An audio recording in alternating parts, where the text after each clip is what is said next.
Doctor Babasaheb आंबेडकरांच्या विचारांची व्यापकता, कल्पकता, कायदेतज्ञ, राज्यशास्त्रज्ञ, अर्थशास्त्रज्ञ व चौकस दूरदृष्टी राज्यघटनेमध्ये त्यांची आपल्याला दिसून येते.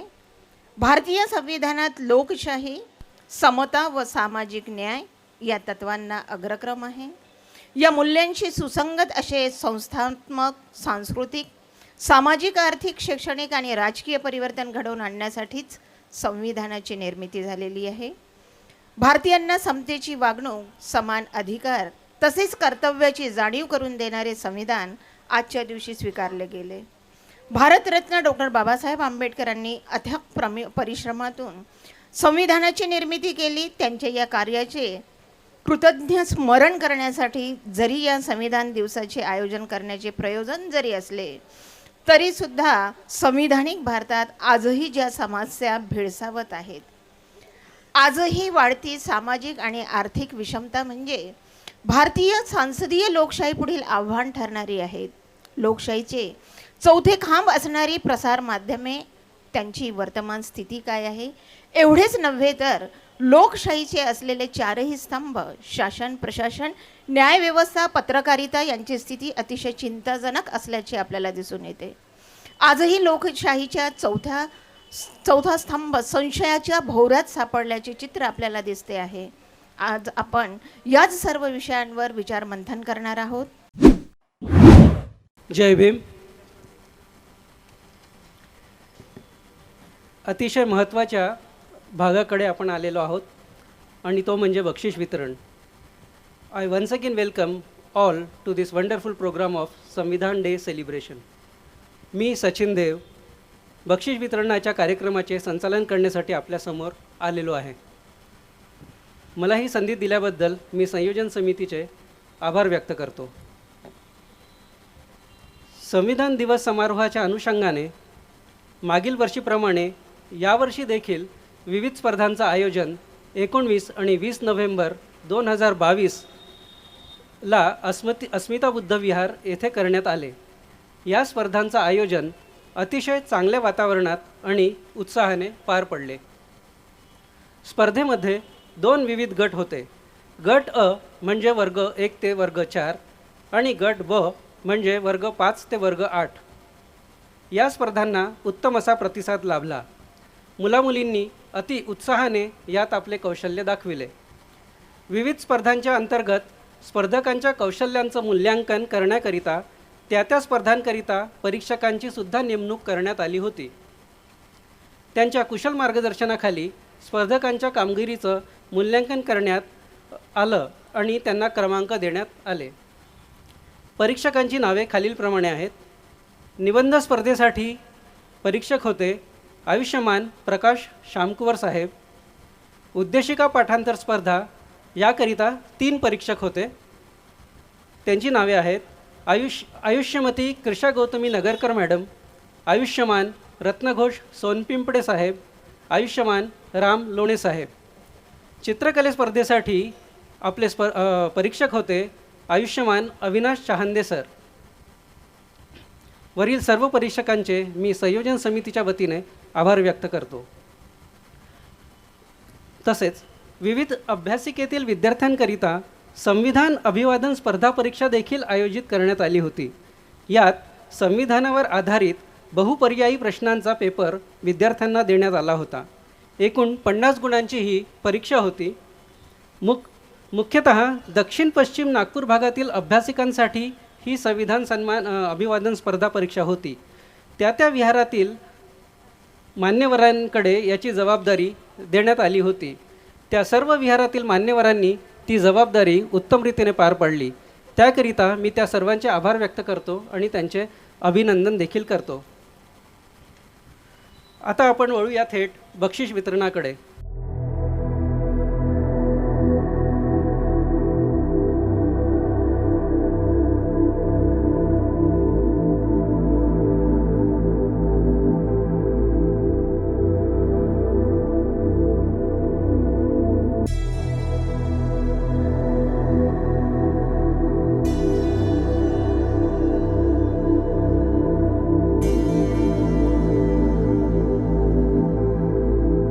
संविधान अभिवादन परीक्षा ज्या ज्या अभ्यासिकांमध्ये घेण्यात आली, तिथे ज्या ज्या मान्यवरांनी सहकार्य केलं त्याबद्दलसुद्धा आपण त्यांचा सन्मान चिन्ह देऊन सत्कार करीत आहोत.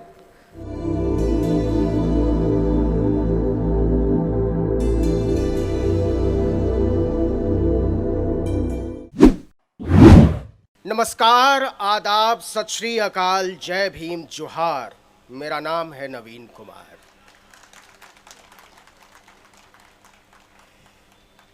ये एक भावुक पल है और मुझे यकीन नहीं हो रहा है कि मैं उस धरती से बोल रहा हूं जहां एक महामानव हुआ. मुझे विश्वास नहीं हो रहा है कि मैं उन लोगों के बीच बोल रहा हूं जिसकी वजह से इस देश का, इस मुल्क का लोकतंत्र कायम है. मुझे यकीन नहीं हो रहा है कि मैं प्रोफेसर सुखदेव थोराट जैसे विद्वान व्यक्ति के सामने बोल रहा हूं. मैं चाहता था कि उन्हें सुनूं और मुझे इंतज़ार है कि वो क्या बोलते हैं. थोड़ी बहुत समझ पत्रकारिता की है मेरी. समाज के बीच जाता रहा हूं. लेकिन सबसे पहले मैं बधाई देना चाहता हूं इस कार्यक्रम के आयोजकों को. मैं जानता हूं कि इस तरह के कार्यक्रम करने में कितनी मुश्किलात आती हैं. मैं समझता हूं कि कितना मुश्किल हुआ होगा इस जगह को हासिल करने में. मैं समझता हूं कि कहां से 58, 54, 10 रुपए, 20 रुपए का कंट्रीब्यूशन लेकर आप हमारी तरह के लोगों को बुलाते हैं और दिन भर सुनते हैं. लेकिन आयोजकों से भी ज़्यादा मैं शुक्रगुजार हूं यहां सुनने आए अब आप सब लोगों का. आप कल से लगातार यहां बने हुए हैं. और सबसे ज़्यादा शुक्रगुजार हूं मैं यहां उपस्थित महिलाओं का. मैं जब वापस दिल्ली जाऊंगा, अपने गांव जाऊंगा, तो मैं वहां जाकर बताऊंगा कि नागपुर की औरतें बाबा साहब के गीत गाती हैं. मैं जब यहां से जाऊंगा तो बताऊंगा कि बदलाव कहां से आएगा. अब मैं पत्रकारिता पर आता हूं. ये एक बहुत मुबारक मौका है कि संविधान दिवस के मौके पर प्रोफेसर आनंद तेलतुंबड़े बाहर आए. लेकिन ये मुबारक मौका नहीं है. मैं तो पूछना चाहता हूं कि प्रोफेसर तेलतुंबड़े का कसूर क्या है. आपने 2 साल तक क्यों बंद रखा उनको. मैं पूछना चाहता हूं कि गौतम नौलखा का कसूर क्या है.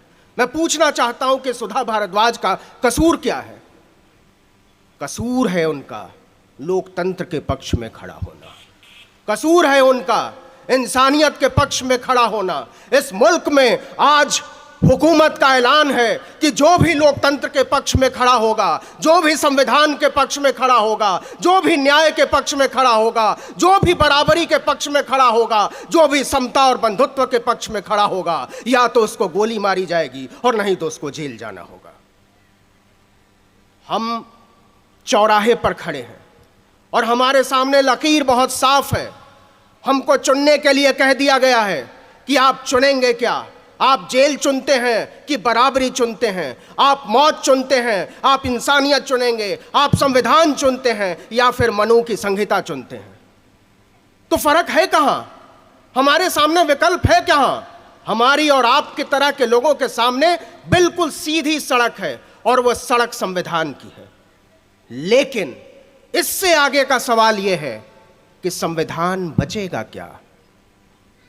क्या संविधान बचेगा और क्या संविधान पिछले 70 सालों में चलते चलते हमको जहां ले जा रहा है और संविधान के नाम पर हमको जहां पहुंचा दिया जा रहा है वो रास्ता जाएगा कहां पर. अभी ईडब्ल्यूएस का मामला आया कोर्ट में, सुप्रीम कोर्ट के सामने. महमूद प्राचा साहब बोल कर गए हैं. लेकिन एक बात बड़ी साफ है कि सब कुछ संविधान के दायरे में हो गया है.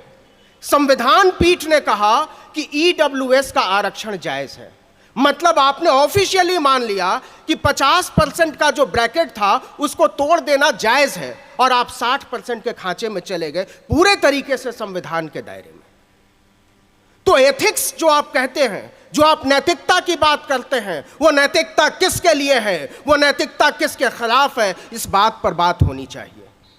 ये नैतिकता जो आप गढ़ रहे हो, ये नैतिकता जो आप बता रहे हो कि आप अगर राम को नहीं मानोगे, आप अगर अयोध्या को नहीं मानोगे, आप अगर बाबरी मस्जिद के डिमोलिशन के पक्ष में नहीं हो, आप अगर एक तरह की बोली, एक तरह की भाषा, एक तरह की सोच, एक तरह के खान पान के पक्ष में नहीं है, तो आपको इस मुल्क में रहने नहीं दिया जाएगा। यह सोच आज हमारे सामने खड़ी है। तो सवाल है कि क्या हम इस तरीके से सोचने के लिए तैयार हैं? बाबा साहब जैसा आदमी हमारे बीच हुआ जिसने कहा कि एक तरह की सोच नहीं चल सकती है, आपको 1000 तरह के सोचों को आगे आने देना होगा। लोहिया साहब ने कहा हजारों फूलों को खिलने दो। तो फूल का मतलब क्या? फूल का मतलब बाग नहीं, फूल का मतलब नागरिक। तो क्या हमको एक तरीके से सोचने के लिए बाध्य किया जा रहा है? आज इस देश हम पत्रकारिता पर बात करना चाहते हैं, तो सवाल है कि सिद्दीक कप्पन का क्या होगा, उमर खालिद का क्या होगा? फैलाया जा रहा है कि जवाहरलाल नेहरू यूनिवर्सिटी को बंद कर दिया जाना चाहिए, फैलाया जा रहा है कि अलीगढ़ मुस्लिम यूनिवर्सिटी को बंद कर दिया जाना चाहिए, फैलाया जा रहा है कि देश की जामिया मिलिया इस्लामिया यूनिवर्सिटी को बंद कर देना चाहिए।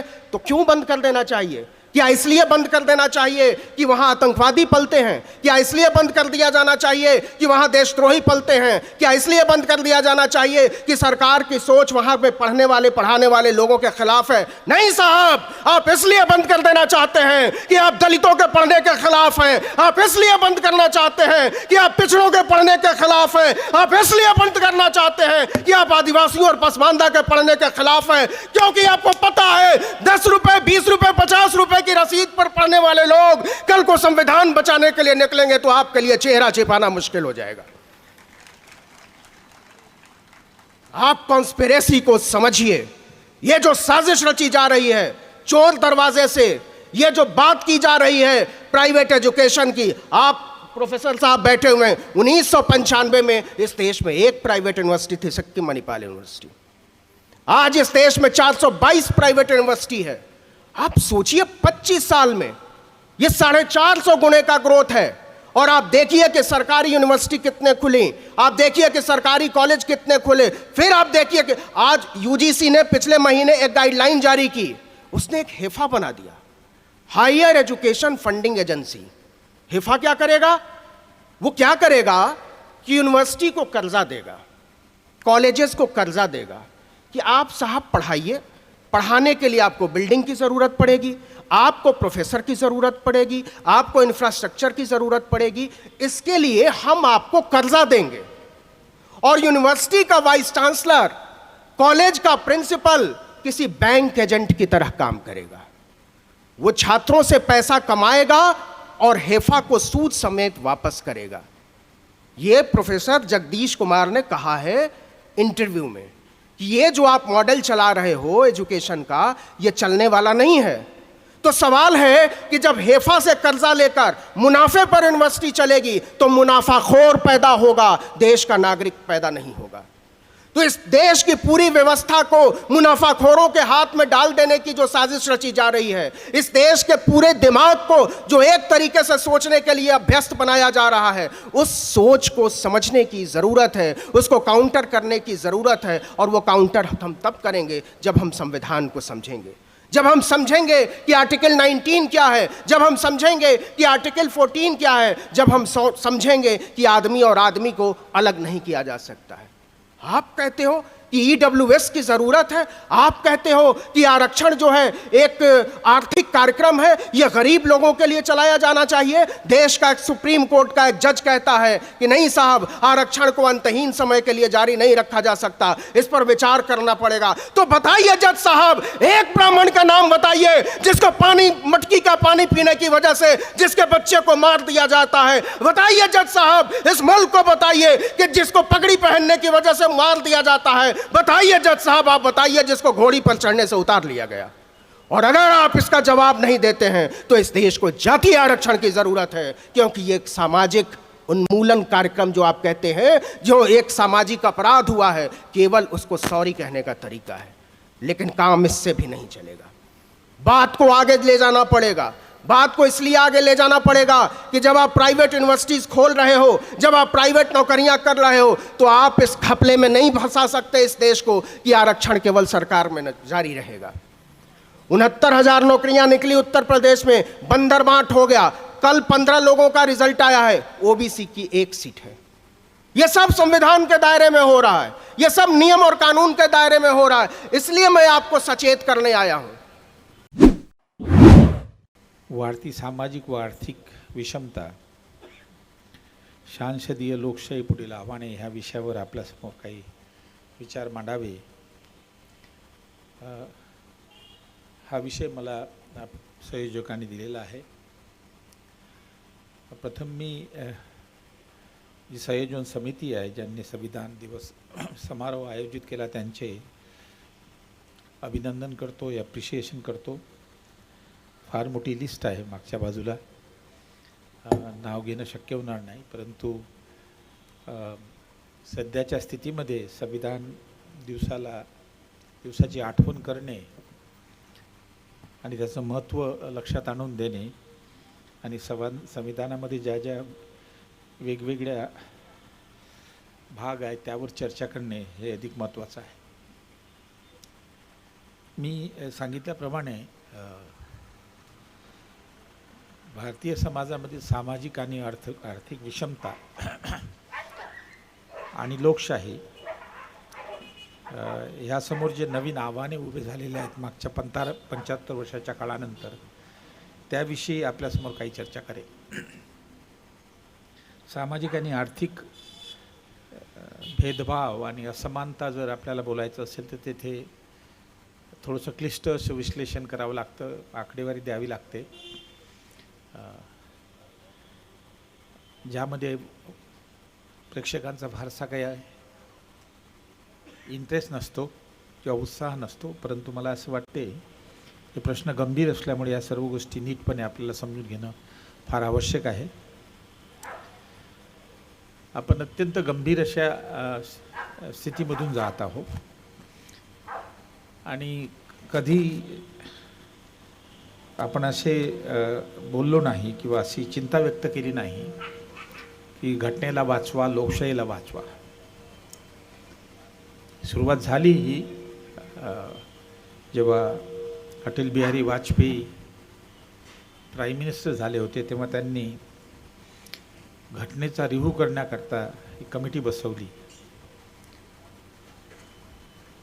त्यानंतर मग मध्यंतरी गॅप आली आणि 1914 नंतर उत्तरोत्तर आपल्याला शंका यायला लागली की घटनेचं काय होणार। ज्या पद्धतीनं घटना कायम ठेवून घटनेचा वापर घटनेच्या तत्वांच्या विरोधामध्ये करण्यात येत आला, त्यांनी शंका निर्माण केली की घटना सुरक्षित नाही।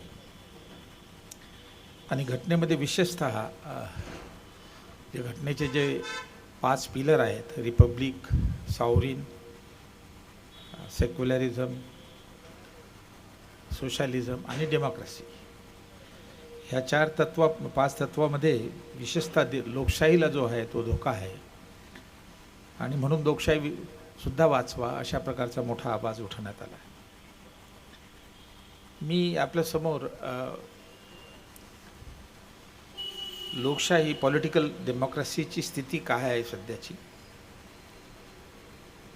त्यांच्यासमोर कोणकोणते आव्हानं आहेत याची थोडक्यात मांडणी करेल। त्यानंतर लोकशाही, राजकीय लोकशाही या घटकावर अवलंबून असते, ज्या कारणामुळे राजकीय लोकशाही किंवा पॉलिटिकल डेमोक्रेसी सदृढ बनते, प्रोग्रेसिव्ह बनते, अधिकाधिक पुढे जाते, त्याच्या ज्या कंडिशन्स आहेत, नेसेसरी कंडिशन, ज्या गोष्टी असाव्या लागतात, त्यामध्ये कशी डिटोरिएशन येत आहे आणि त्यामुळे political democracy is increasingly becoming week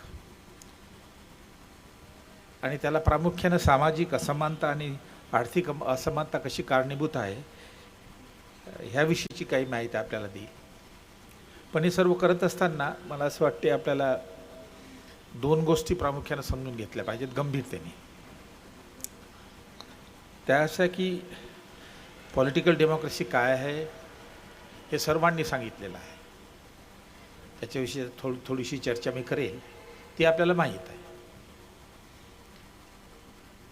परंतु पॉलिटिकल डेमोक्रेसीला सक्सेसफुल होण्याकरता कोणत्या घटकांची गरज आहे ह्याविषयीची चर्चा, आणि ते जर केलं नाही तर पॉलिटिकल डेमोक्रेसी कशी धोक्यात येईल, हे जे दोन विचार आहेत ते एकट्या बाबासाहेबांनी मांडलेले आहेत. जर तुम्ही कॉन्स्टिट्यूशन असेंब्लीचे डिबेट पाहिले आणि शेवटी जर शेवटचे सेशन जर पाहिलं, त्यामध्ये एकटे बाबासाहेब आहेत ज्यांनी आव्हान केलेलं आहे, वॉर्निंग दिलेले आहेत की ह्या गोष्टी जर घडल्या नाही तर लोकशाही ही रसातळाला जाईल. ही वॉर्निंग फक्त त्यांनी दिलेली आहे. म्हणून डॉक्टर बाबासाहेब आंबेडकरांचे विचार, बाबासाहेब आंबेडकरांनी ज्या गोष्टी आवश्यक आहेत लोकशाही सक्सेसफुल होण्याकरता, त्याची आपण चर्चा करूया. त्याचबरोबर बाबासाहेबांनी जी वॉर्निंग दिलेली आहे, हे जर तुम्ही केलं नाही तर लोकशाही धोक्यामध्ये येईल, ह्या वॉर्निंगविषयी सुद्धा आपल्याला मी आपल्यासमोर चर्चा करेल. कारण का हे प्रश्न गंभीर आहेत आणि गंभीरतेनेच हे प्रश्न समजून घेतले पाहिजेत. बाबासाहेबाला विचारलं होतं की तुम्ही घटनेवर एक पुस्तक लिहा. त्यावेळेस बाबासाहेब म्हणाले की घटना इतकी साधी आणि सिंपल आहे भारतीय घटना की पुस्तक लिहिण्याची गरज नाही. त्यामुळे त्यांनी घटनेवर आणि लोकशाहीवर फारसं असं स्वतंत्रपणे असं पुस्तक लिहिलं नाही.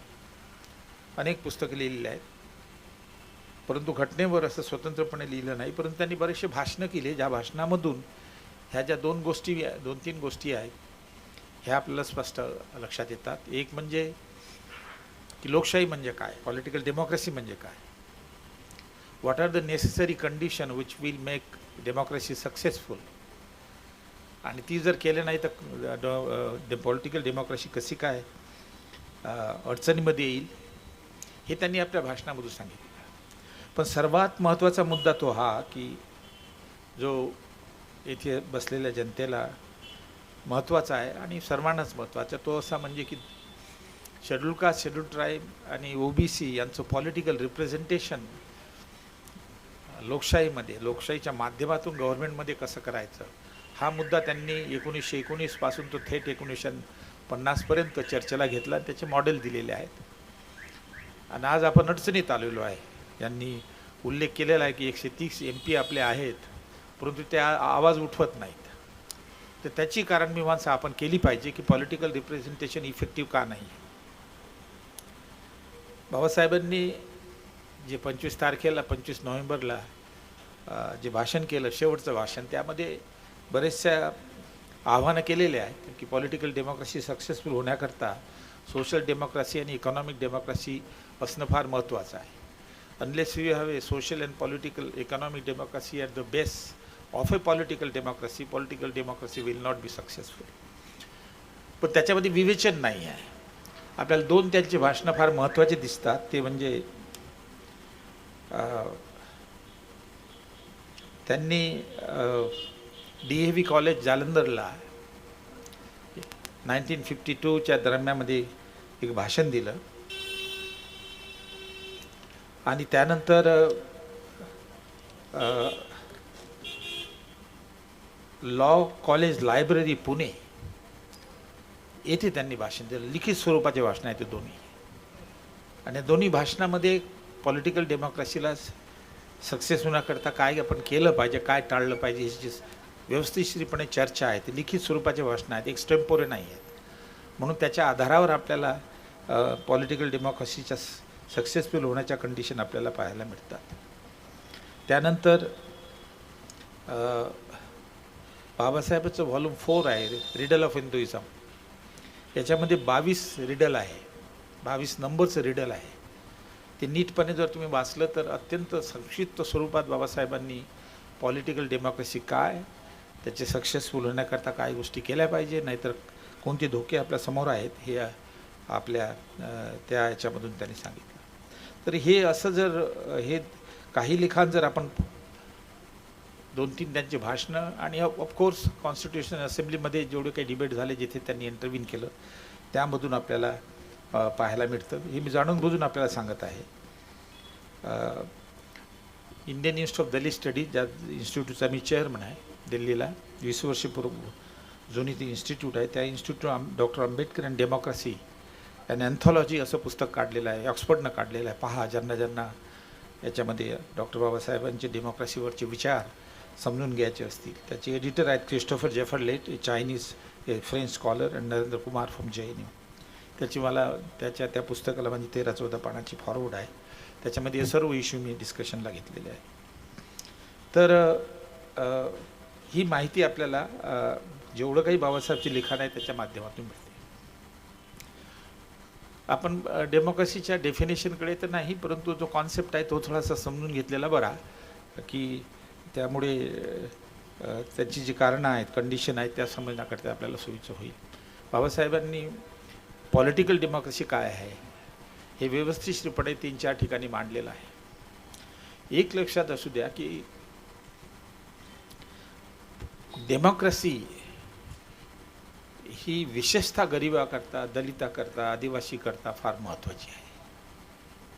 डेमोक्रेसीनंच पॉलिटिकल रिझर्वेशनच्या माध्यमातून लेजिस्लेशनमध्ये, सेंट्रल लेजिस्लेशन आणि स्टेट लेजिस्लेशनमध्ये सहभाग दिला.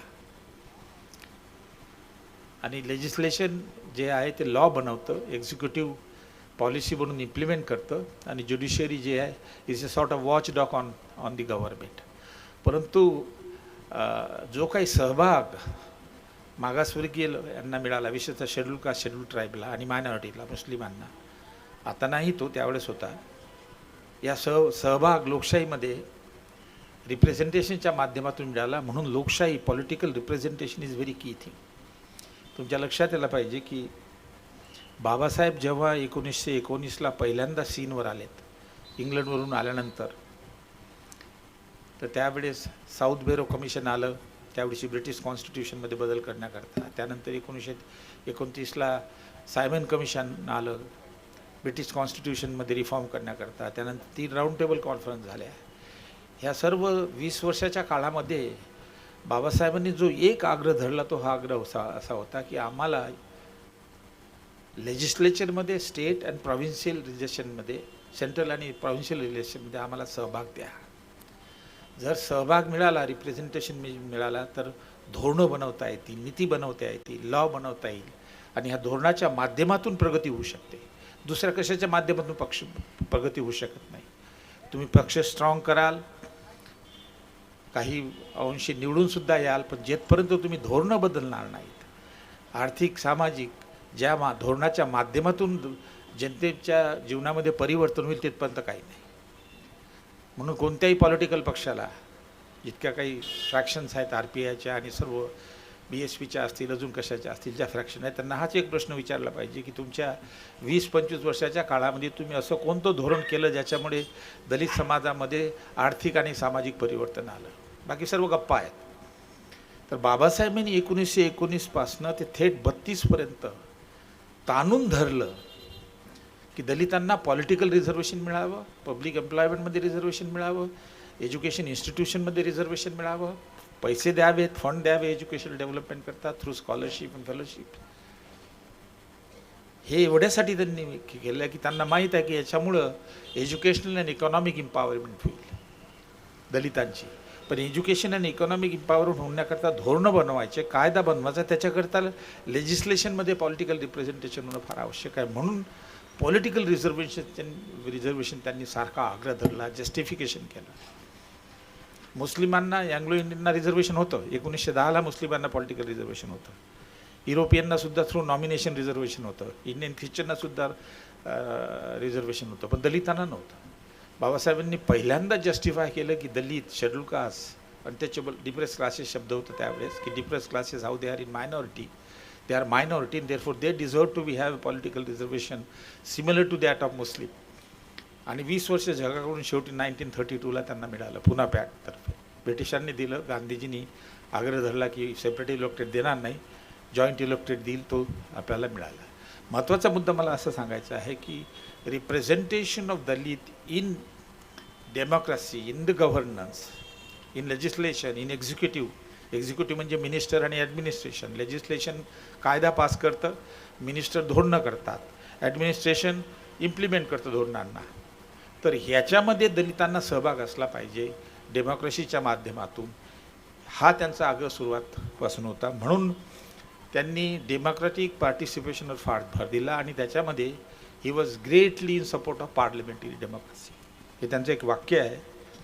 Personally speaking, quote, I am very greatly attach to the parliamentary system of government. आणि पार्लमेंटरी सिस्टीम ऑफ गव्हर्नमेंट कसं सक्सेसफुल करायचं, पॉलिटिकल डेमोक्रेसी कशी सक्सेसफुल करायची, याच्यावर त्यांनी सारखा आपला भर दिलेला आहे. मी डेफिनेशन आणि याच्यामध्ये जाणार नाही, परंतु आपण पॉलिटिकल डेमोक्रेसी काय नेमकं आहे ते समजून घेऊन त्याच्या कंडिशन बघू आणि सध्याची काय स्थिती आहे हे फार महत्त्वाचं आहे. सध्याच्या स्थितीमध्ये दलितांचे पॉलिटिकल रिप्रेझेंटेशन कसं अडचणीमध्ये आलेलं आहे हे थोडं समजून घेणं फार आवश्यक आहे. त्यांनी फार व्यवस्थितपणे काही मुद्दे मांडलेले आहेत. डेमोक्रेसीमध्ये घटनेच्या माध्यमातून 3-4 गोष्टी होतात. एक तर हे की if you take the constitution and if you take the political aspect, first thing is that there are fundamental rights. की व्यक्तीला काही आपले स्वतःचे अधिकार आहेत. So the constitution guarantee fundamental right. आणि त्याच्यामध्ये बरेचसे आहेत, पण प्रामुख्याने 3 आहेत. Equality before law, equality of opportunity, liberty that is freedom, individual freedom, freedom to life and live, freedom of religion, fraternity, बंधुभाव. हे जे महत्त्वाचे पॉलिटिकल आस्पेक्ट पॉलिटिकल डेमोक्रेसीच्या संदर्भामधून घटनेमध्ये आपल्याला पाहायला मिळतात. Fundamental rights is very important. इक्वॅलिटीचा कॉन्सेप्ट आणून, नॉन डिस्क्रिमिनेशनचा कॉन्सेप्ट घटनेमध्ये आणून आपण मनुस्मृतीला उलटं केलं. मनुस्मृती इक्वॅलिटीवर बेस्ड आहे, घटना इनइक्वॅलिटीवर आहे. घटना इक्वॅलिटीवर आहे, मनुस्मृती इनइक्वॅलिटीवर आहे. म्हणूनच लोक नाराज आहेत ना, वैदिक ब्रॅह्मनिझमची, वैदिझमची भाषा बोलत आहेत. तर इक्वॅलिटी घटनेमध्ये आणणं म्हणजे हे फार मोठं क्रांतिकारी स्टेप होती इंडियन सोसायटीच्या संदर्भामध्ये. पण त्याशिवाय त्याच्यामध्ये दी फॉर्म ऑफ गव्हर्नमेंटसुद्धा त्याच्यामध्ये आहे. लेजिस्लेचर कसं निवडलं जाईल, इलेक्शनच्या माध्यमातून कसं निवडलं जाईल, ॲडमिनिस्ट्रेशनमध्ये डिसिजन कशा घेतल्या जाईल आणि मग ज्युडिशरी त्याची वॉचडॉग कशी राहील, हे आपल्याला पॉलिटिकल आस्पेक्ट ऑफ डेमोक्रेसीचे आस्पेक्ट आपल्याला दिसतात. फ्री इलेक्शन आहे, ॲडमिनिस्ट्रेशन हे न्यूट्रल असलं पाहिजे, दर 5 वर्षांनी जनतेकडून लीडरनी होकार घ्यावा. महत्त्वाचा मुद्दा असा की political democracy is a method of functioning, running the government through the representative of the people. म्हणूनच प्रिॲम्बलमध्ये आपण काय म्हणतो की जनता सावरीन आहे, सार्वभौम आहे. जनताच इलेक्शनच्या माध्यमातून सरकारला निवडून देऊ शकते, सरकारला मागं आणते 5 वर्षानंतर. तर government is the government of representative of the people, therefore by the people, and that should work for the people. Abraham Lincoln's democracy's definition, that the democracy is by the people, of the people and for the people. बाबासाहेबांनी पुढे चालून फार गंभीर इशारा दिलेला आहे, तो मी नंतर चर्चेला घेईल. की लोक आता चिंता करत नाहीत की सरकार आपलं आहे की आपण पाठवलेलं आहे. सरकार आपल्याकरता काम करतं का, एवढंच. महिलांना एक गॅस सिलेंडर मिळतं का, ते खूप ते देत असताना सरकार कोणाचं आहे, ते सरकार काय करत आहे ह्याची चिंता करत नाही. ते बाबासाहेबांनी धोकेनंतर दिलेले आहेत. पण महत्त्वाचा मुद्दा समजून एवढंच आहे इथे की रिप्रेझेंटेशनच्या माध्यमातून, पॉलिटिकल रिप्रेझेंटेशनच्या माध्यमातून पॉलिटिकल डेमोक्रेसी ही काम करते, गव्हर्न करते. हमारे सामने समस्या है. समस्या ये है कि संविधान जिंदा रहना चाहिए. समस्या ये भी है कि डेमोक्रेसी जिंदा रहनी चाहिए. समस्या ये भी है कि डेमोक्रेसी जिंदा रहनी चाहिए. सारे वक्ताओं ने ये बात कही है कि संविधान के माध्यम से जो डेमोक्रेसी, जो लोकतंत्र प्रस्तापित हुआ है, वो पॉलिटिकल डेमोक्रेसी है। और डॉक्टर आम्बेडकर ने ये कहा था 25 नवंबर 1949 को कि जब तक यह पॉलिटिकल डेमोक्रेसी सोशल डेमोक्रेसी में ट्रांसफॉर्म नहीं होगी, तब तक सही अर्थों में परफेक्ट डेमोक्रेसी भारत में अस्तित्व में नहीं आएगी। इतना ही नहीं, इस पॉलिटिकल डेमोक्रेसी के अस्तित्व के सामने भी प्रश्न चिन्ह खड़ा होगा। पॉलिटिकल डेमोक्रेसी 2014 में मोदी जी आने के बाद भी जिंदा क्यों है? पॉलिटिकल डेमोक्रेसी 2014 में मोदी जी सत्ता में आने के बाद, आरएसएस सत्ता में आने के बाद, या फिलॉसफी सत्ता में आने के बाद भी पॉलिटिकल डेमोक्रेसी जिंदा क्यों है? क्योंकि आरएसएस की फिर या हिंदुत्व की विचारधारा या डेमोक्रेसी के अगेंस्ट में, जो असमानता में विश्वास करते हैं, जो जाति व्यवस्था में विश्वास करते हैं, वो लोग कभी भी डेमोक्रेसी में विश्वास नहीं कर सकते। फिर भी पॉलिटिकल डेमोक्रेसी क्यों जिंदा है? क्योंकि 1940 में, 1940 में विनायक दामोदर सावरकर जी कहते हैं we do also believe in one man one vote one value. यहाँ तक डेमोक्रेसी में हम विश्वास करते हैं, प्रोवाइडेड किसी को भी किसी भी प्रकार का विशेषाधिकार नहीं मिलना चाहिए। कहाँ तक विश्वास करते हैं? One man one vote one value, provided किसी को भी, वो अनुसूचित जाति हो सकते हैं, अल्पसंख्यक हो सकते हैं, किसी का भी। और आगे विवरण में वो कहते हैं, जेफ्रोलेट आगे विवरण में वो कहते हैं, क्योंकि one man one vote value, one man one vote value, इस प्रिंसिपल को हम फॉलो करते हैं, तो हिंदू मतों का ध्रुवीकरण कर कर हम सत्ता में आ सकते हैं और सत्ता में बने रह सकते हैं जब तक ध्रुवीकरण की प्रक्रिया शुरू रहेगी। इसीलिए पॉलिटिकल डेमोक्रेसी जिंदा है, क्योंकि ध्रुवीकरण करने में वह सफल हुए हैं। और जब तक ध्रुवीकरण होता रहेगा धर्म के नाम पर, तब तक पॉलिटिकल डेमोक्रेसी जिंदा रहेगी। पॉलिटिकल डेमोक्रेसी को सोशल डेमोक्रेसी में ट्रांसफॉर्म करने के लिए क्या प्रयास हुए? हम रिप्रेजेंटेशन की बात करते थे, पॉलिटिकल रिप्रेजेंटेटिव्स की बात हम करते हैं। ये हम सब लोग मानते हैं कि जब तक जॉइंट इलेक्टोरेट्स है, तब तक हमारा प्रतिनिधि चुनकर नहीं आ सकता। ये आरक्षण जिंदा इसीलिए अभी तक, क्योंकि जो सत्ता में पक्ष होगा उसी के पक्ष के लोग आरक्षित जगह पर भी चुन कर आते हैं। जिस दिन सत्ता पक्ष के पार्टी के लोग आरक्षण से चुनकर नहीं आएंगे, शायद उस दिन पॉलिटिकल आरक्षण समाप्त हो जाएगा। जॉइंट इलेक्टोरेट जब तक है, तब तक बदलने की संभावना कितनी है मुझे मालूम नहीं। खत्म होने की संभावना फिलहाल नहीं है, क्योंकि कायम रखने में सत्ता पक्ष का स्वार्थ निहित है। पॉलिटिकल डेमोक्रेसी को सोशल डेमोक्रेसी में ट्रांसफॉर्म करने की जरूरत बहुसंख्यकों को कभी थी नहीं, आज भी नहीं है और आगे भी नहीं रहेगी। परंतु पॉलिटिकल डेमोक्रेसी के माध्यम से सोशल डेमोक्रेसी की ओर जाने की जरूरत हम लोगों को है।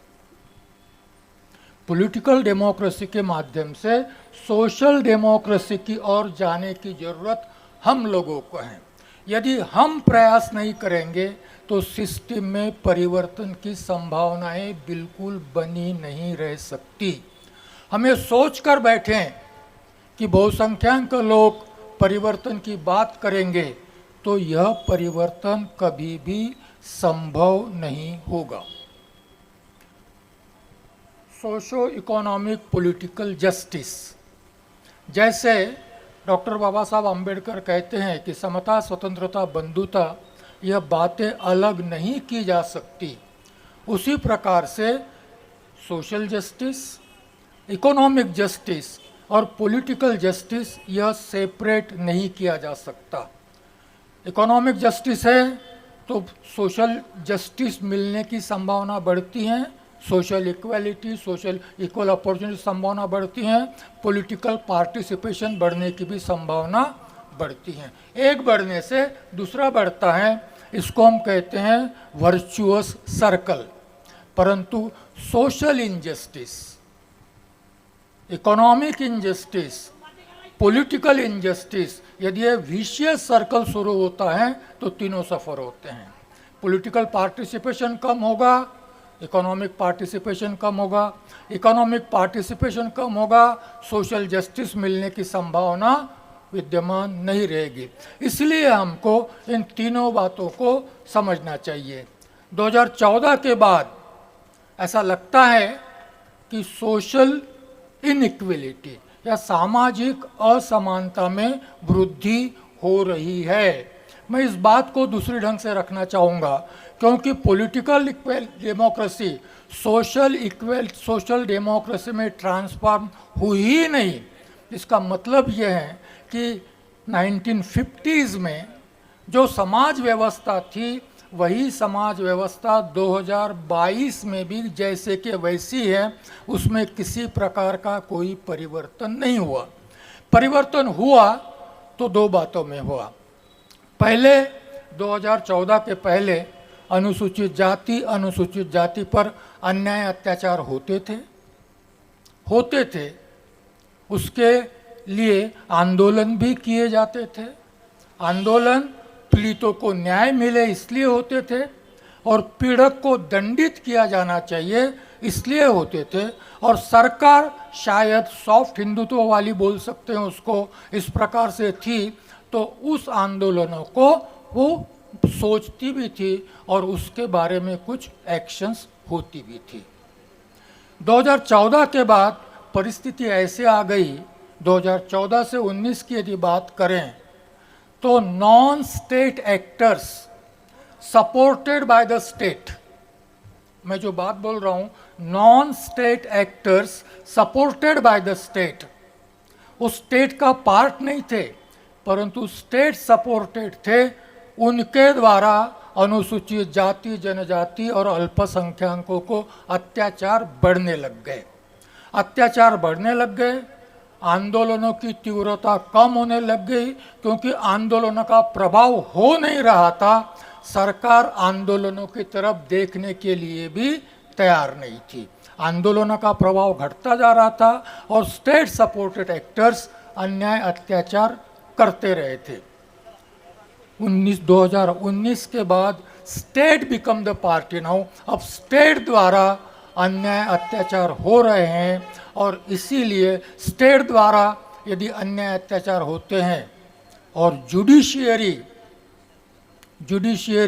जो स्थिति है राम मंदिर के डिसीजन के बाद या आरक्षण के संबंध में जो भी निर्णय आ रहे हैं, उन निर्णयों को जब हम देखते हैं तो न्याय मिलने की संभावना भी क्षीण होते जा रही हैं। ऐसी स्थिति में स्वाभाविक है कि हमको ये लगता है कि social inequality, social injustice, social discrimination, social atrocities बढ़ रही है। मैं यहाँ पर जिक्र करना चाहूँगा अभी ईडब्ल्यूएस के आरक्षण के बारे में सर्वोच्च न्यायालय का जो डिसीजन आया है वो, इसका जिक्र मैं उस संदर्भ में करना चाहूँगा कि जब संविधान सभा में 30 नवंबर 1948 को मसौदे का आर्टिकल 10, अभी संविधान में वो आर्टिकल 16 है, जब उसके बारे में चर्चा हो रही थी तो डॉक्टर अंबेडकर जी ने स्पष्टतया कहा था कि अनुच्छेद का खंड 1 और अनुच्छेद का खंड 4 दोनों यदि संविधान में जिंदा रहना है, दोनों यदि कार्यप्रवण रहने हैं, तो आरक्षण की मर्यादा को शब्द यह है कि the reserve seats must always be in minorities. Baba Saheb के शब्द हैं ये, 30 नवंबर 1948।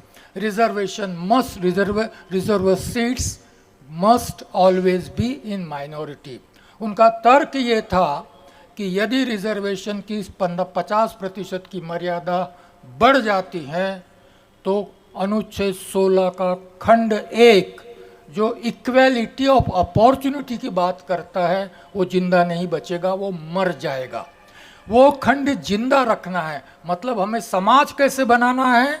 हमें समाज बनाना है equal social status and equal opportunity का। उसके लिए आरक्षण और आरक्षण की मर्यादा 50%। अब ये सर्वोच्च न्यायालय के निर्णय ने आरक्षण की सीमा बढ़ा दी और संविधान के प्रावधान के अंतर्गत बढ़ा दी। संविधान को यह सीमा मान्य है ऐसा बोल दिया गया। दूसरी बात, पहली बार आर्थिक आधार पर आरक्षण दिया गया। तीसरी बात यह है कि 2 जजों का जो डिसेंट ओपिनियन आया है, जो सहमति नहीं है, असहमति की, किसी ने भी आर्थिक आधार पर आरक्षण का विरोध नहीं किया।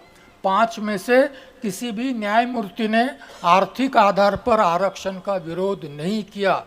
चीफ जस्टिस और दूसरे जो जस्टिस थे उन्होंने इस आरक्षण का विरोध सिर्फ इसलिए किया कि इस आरक्षण से अनुसूचित जाति, अनुसूचित जनजाति और ओबीसी जिनको आज आरक्षण प्राप्त है,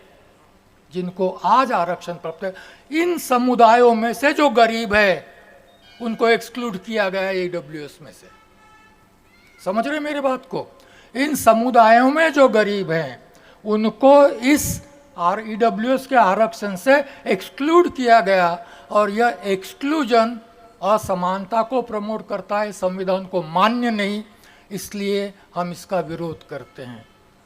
मैं सोच रहा था कि यदि अनुसूचित जाति, जनजाति और ओबीसी के गरीब ईडब्ल्यूएस में आ जाते हैं तो जाति आधारित आरक्षण की आवश्यकता रहेगी या समाप्त होगी?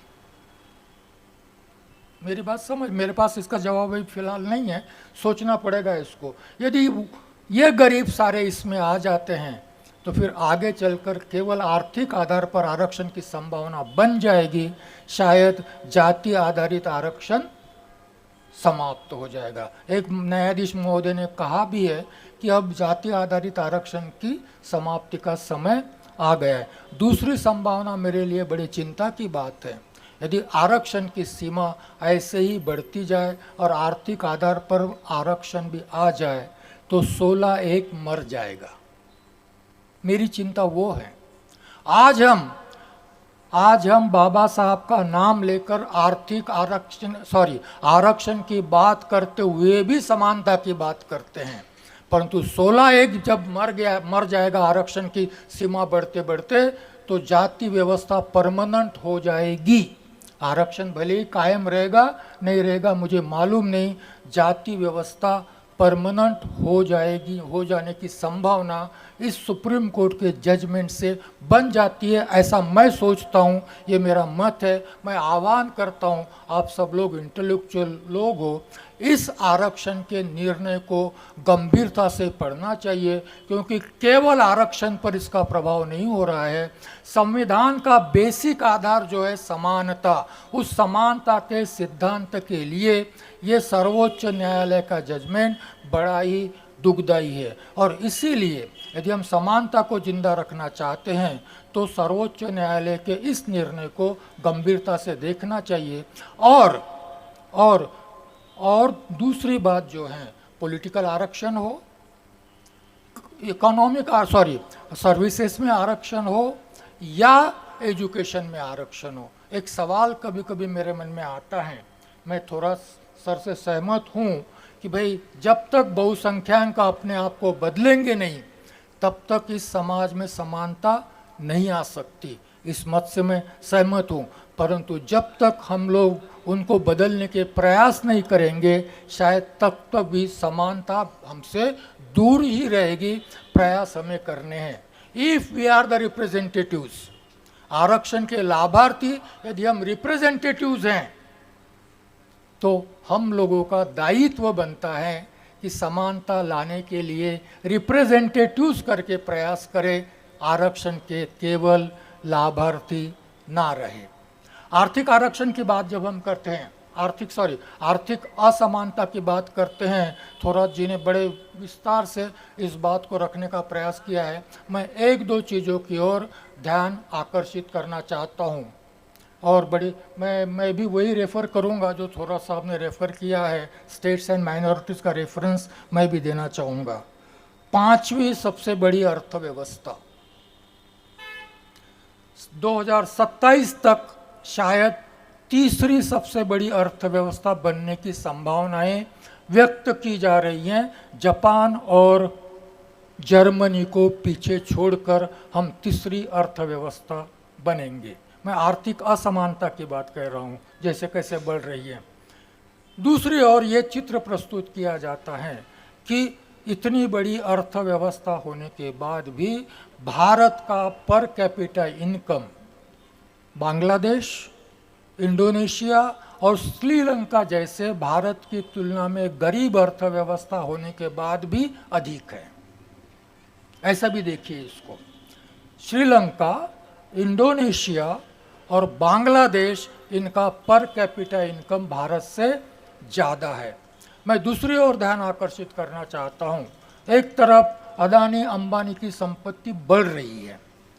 2 साल, कोरोना के 2 साल में 2 लाख करोड़ की संपत्ति 17,40,000 करोड़ हो गई है।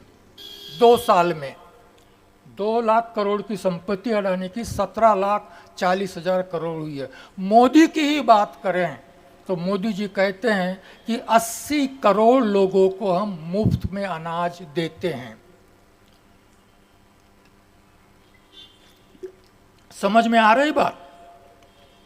80 करोड़ लोगों को मुफ्त में अनाज देते हैं। ये मुफ्त में अनाज पाने वाले लोगों को मोदी सरकार ने बेनिफिशियरी होटर बनाया है। ये शब्द सुन लीजिए, 80 करोड़ मुफ्त में अनाज पाले, क्योंकि उनका अभियान चालू है।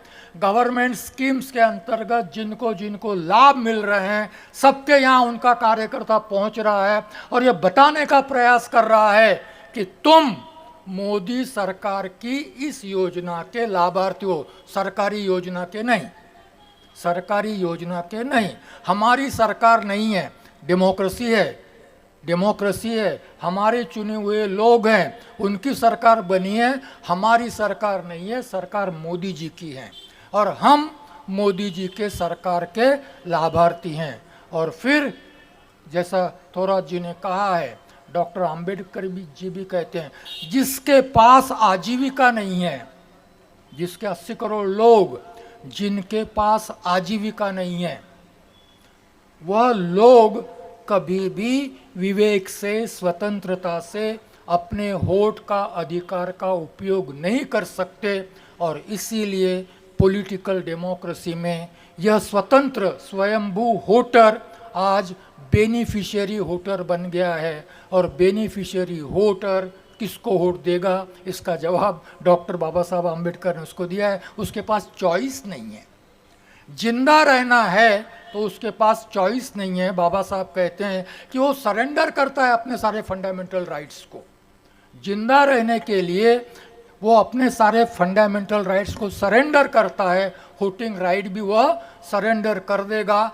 संविधान में किसी प्रकार का परिवर्तन न करते हुए भी लोगों का वोटिंग राइट छीना जा रहा है।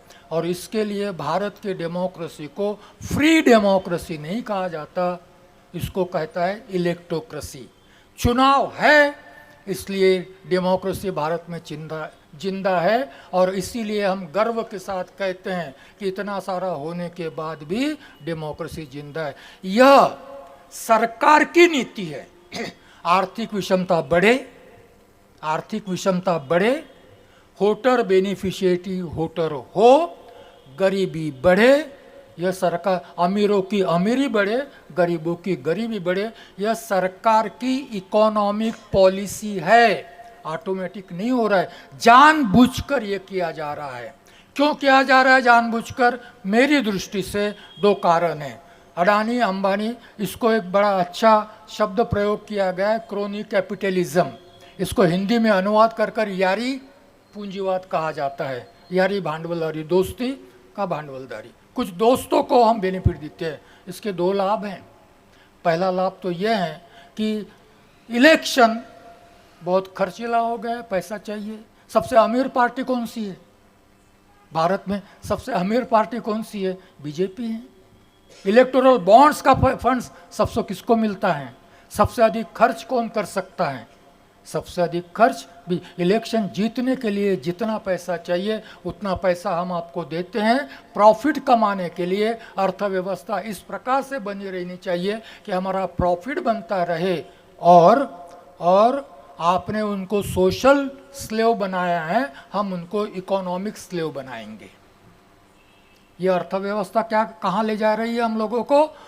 हमको समाज व्यवस्था सामाजिक गुलाम बना रही है, तो अर्थव्यवस्था हमको इकोनॉमिक स्लेव बनाने की ओर ले जा रही है। और फिर इसका परिणाम क्या होगा?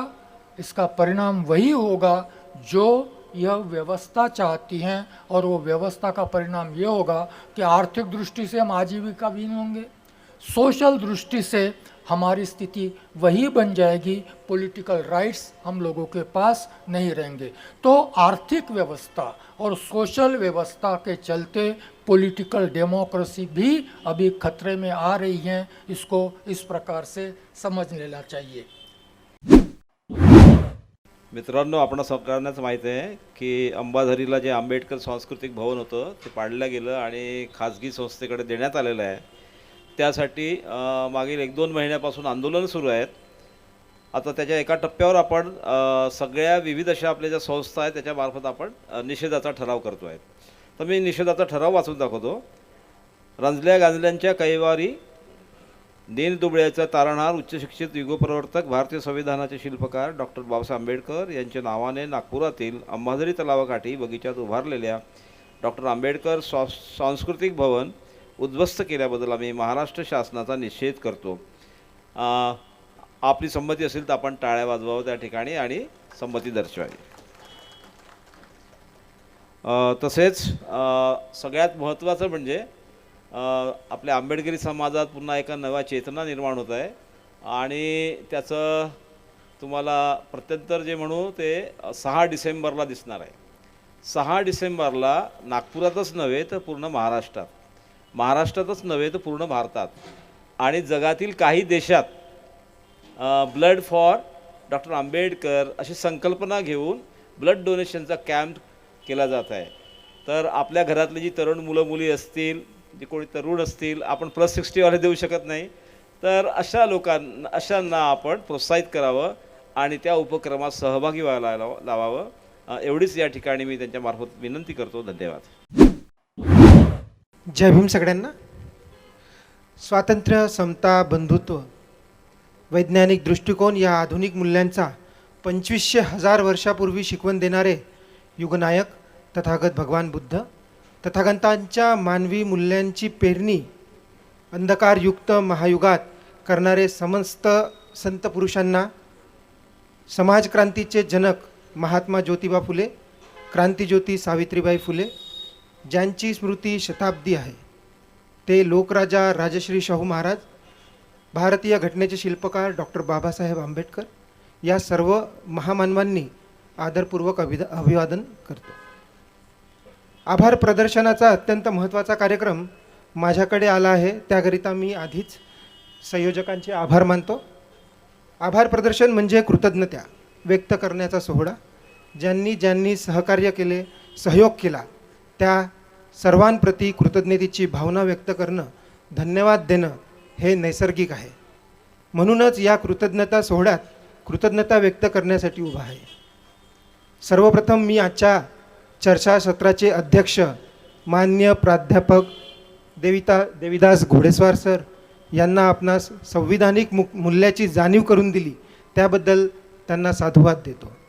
आजचे प्रमुख अतिथी पद्मश्री डॉक्टर सुखदेवजी थोरात यांनी अत्यंत मूलभूत अशा विचारांची आपणास मेजवानी दिली, त्याबद्दल मनपूर्वक धन्यवाद देतो। तसेच या चर्चासत्रात ज्यांनी डंके की चोट पर आपले विचार आपणास देऊन आपणात उत्साह भरला, चैतन्य निर्माण केले, त्याबद्दल तरुण झुंजार तडफदार नवीनजी कुमारजी यांच्याप्रती कृतज्ञता व्यक्त करतो आणि त्यांना धन्यवाद देतो. या 2 दिवसीय संविधान सन्मान सोहळ्याच्या स्वागताध्यक्ष माननीय सुनीताताई जिचकार यांनी तनमन धनाने सहकार्य केले, त्याबद्दल त्यांनाही साधुवाद देतो, कृतज्ञता व्यक्त करतो. आणि सर्वात शेवटचं पण अत्यंत महत्त्वाचं म्हणजे ज्यांच्याशिवाय हा समारोह साजरा होऊ शकला नसता, अर्थातच या जागरात सहभागी झालेले श्रोते, विचाराचं श्रमण करणारे आपण सगळे, या सभामंडपात उपस्थित असलेले परिवर्तनवादी नागरिकांना आपणाप्रती कृतज्ञता व्यक्त करतो, धन्यवाद देतो. या 2 दिवसीय संविधान दिवस सन्मान समारोह अत्यंत देखणा झाला. त्या पाठीमागे नरेंद्रनगर व मनीषनगर परिसरातील विविध सोसायट्यांमधील विविध कार्यकर्त्यांचे परिश्रम आहेत. त्यांच्या परिश्रमातूनच लागलाय धनसंपदा निर्माण झाली. त्या समस्त कार्यकर्त्यांचे आभार मानतो आणि कृतज्ञता व्यक्त करतो.